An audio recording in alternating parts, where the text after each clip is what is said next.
পুকুর, আর এই পুকুরে নাকি ফরেনার একটা হাঁস আছে, তো চলুন দেখে আসি। আর যে হাঁসটা দেখতেছেন এটা কি হাঁস জানি না, আপনারা হয়তো এটা বন্য কোনো হাঁস।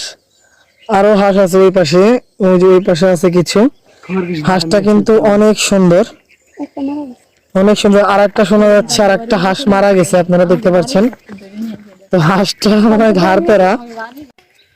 তো এখানে পাতাকপি মানে সবজি বাগান এটা বলা যায়।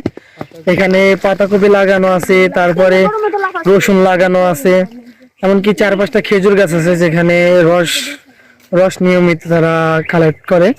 আর এখানে অনেক রকমের আম গাছ লাগানো আছে।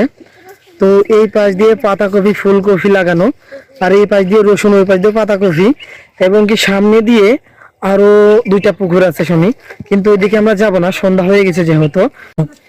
এই আদা বাগানের পিছনেই কিছু খরগোশ আর কিছু পাখি আছে, কিন্তু এখানে ঢোকার অনুমতি নাই যেহেতু নিষেধ করে দিয়েছে।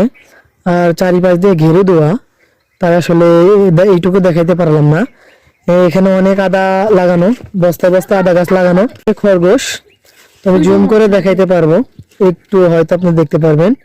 আর এই পাশে সূর্য, তো সন্ধ্যার একটু আগ মুহূর্ত। আর আমি এইটুকুই দেখাবো আপনাদের কাছে। যদি ভালো লাগে অবশ্যই লাইক করবেন, কমেন্ট করবেন, এমনকি ভিডিওটা ভালো লাগে শেয়ার করবেন। ধন্যবাদ সবাইকে।